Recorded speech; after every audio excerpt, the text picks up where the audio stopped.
Hey, what's up? This your boy Big Man. You know what it is, man. This your daily spot for them hip hop updates. And man, what we gonna do? We're gonna talk about this No Limit Soldiers or Master P Chronicles of No Limit documentary that premiered on BET last night. Man, that thing was dope. Man, I gotta give it up to P. I see what he doing, man. It reminded me of the Michael Jordan documentary, The Last Dance. I see what he doing. He dropped 2 episodes at a time. I see you, and then every week follow that up. I see it. I see you. I see you, P. But man, let's get into it. Okay, so from the gate, man, this was a very well put together documentary or docu-series. So the optics of it was dope, man. It really brought you back to that time when Master P and No Limit were on top of the world and their transition. But it starts off a little earlier than that and gives you some facts about Master P that most folks just did not know, man. Now, I'm going to try my best not to spoil this thing because it was a lot of gems being dropped. Like, man, we're going to have to go into it, man. Like, Master P opening up for Tupac. Master P, giving out T-shirts to homeless folks so they could promote his label. Master P being a primary breadwinner for his family and really hustling and moving the whole operation to California and blowing up in California. I already knew that. A lot of people that was new. You can look online, and a lot of people that was news to them. They were like, whoa, P was out. He blew up in California first? Yeah, man, he did. Yeah. And the West Coast always mess with P. Now, this later on helped P, man. When No Limit was blowing up, it was like, oh, Master P. So when the West Coast was already on him, they already knew, like, hey, man, this dude is dope. So he already had a good reputation. So it helped him to spread globally. Man, it was just master marketer. That is one thing I can take from this documentary is Master P is a master marketer. This dude thinks 2 or 3 marketing strategies ahead every time, man. Like, every time. Very smart guy. Originally, he got with True, and the original True was made up of of him and a couple other guys. And one of the dudes who stuck out the most was a dude by the name of King George. And it seemed like him and P had a good relationship, but he seemed a little salty to this day that P blew so far up and left him back, man. It was interesting, man, that dialogue. And I'm surprised they allowed that still in the documentary to show that there was still a little angst amongst both of them, man. I was thinking like, hey, man, Master P was like, man, I'm ready to go. I'm ready to blow up. And you guys ain't on that level, then, man, you're going to have to fall back, bro. Like, we going to the top. There ain't no stopping this, man. We can stay here playing these little hood games if you want to. But, man, some of us got bigger plans on our mind, and we want to do big things. You know what I mean? And I felt P, man. I felt P. I was like, man, that's dope. That's dope. That is dope.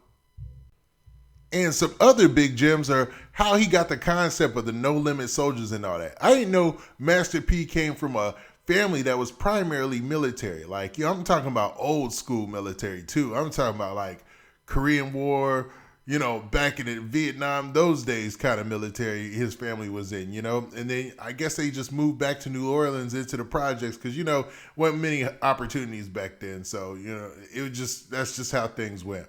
But that's where he got the concept of the soldiers and how he incorporated his brothers into his thing.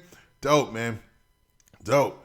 Master P is just 10 steps ahead of folks always, man. Now lately, I don't know about his fashion and all that stuff, man. So I ain't gonna hate on the brother. It's just that he took another route since he wanted to clean up his act. But man, when they were on the ground floor back there in the early 90s, man, you could see him building his empire, man.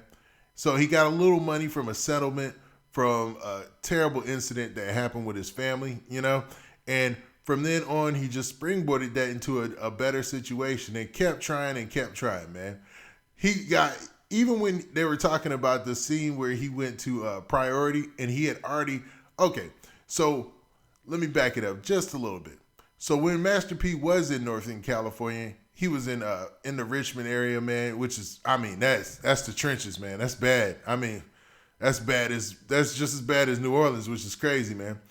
Now, while he was there, man, he established his own storefront, got things popping. We all know that story, right? Well, he had some CDs that had dropped, and he had one that was called West Coast Bad Boys that featured a lot of the big time artists up in Northern California at that time, man. He had Little Rick on there. He had JT the Bigger Figure.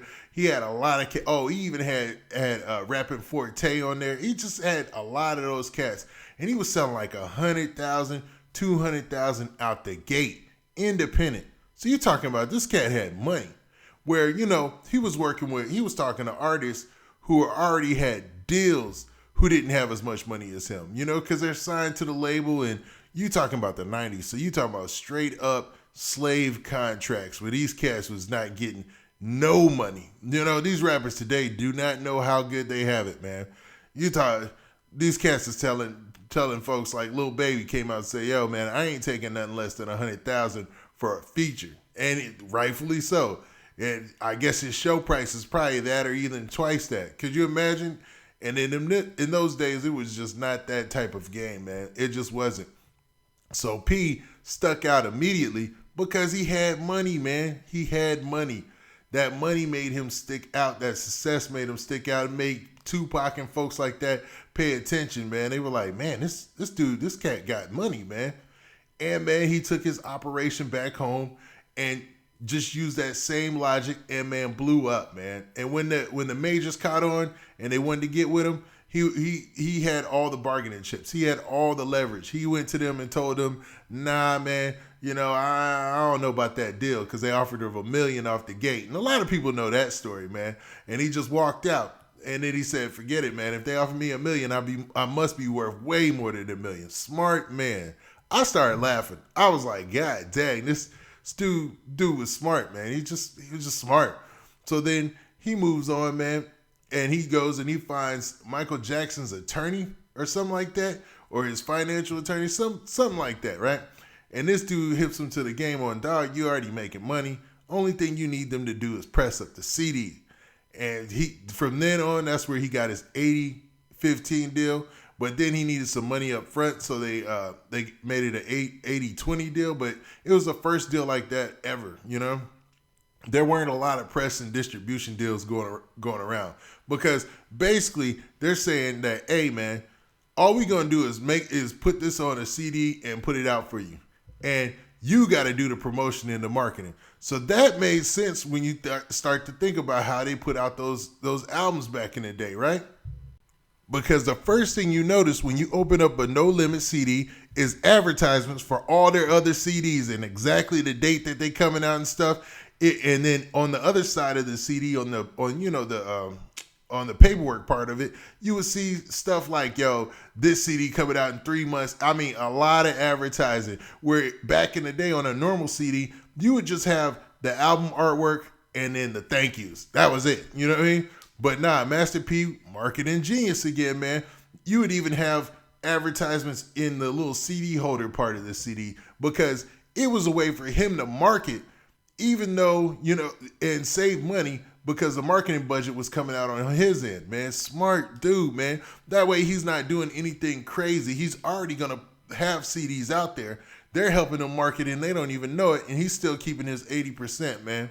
This dude is a beast. I'm not even going to lie, man. Master P is no joke, man. I just had to laugh, man.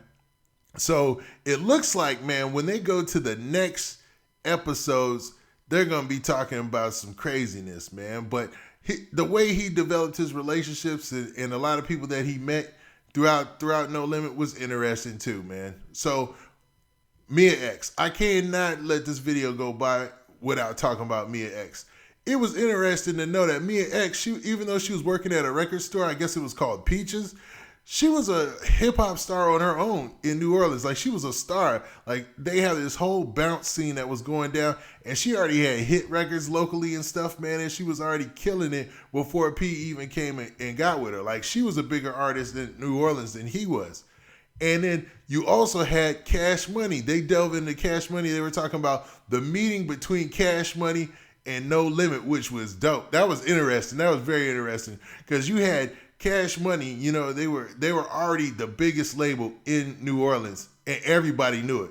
Even though to the outside world, we didn't know who Cash Money was yet. They were just local. They had a couple groups, the BGs, UNLV, and Juvenile, who kind of came on later, but we'll get to that in another video, man. I actually got a mystical video that I'm working on right now that's pretty hot. So you guys will hear a lot about that, man, between the UNLV mystical beef. But I can't wait for the next episode where they actually talk about mystical and cats like that too.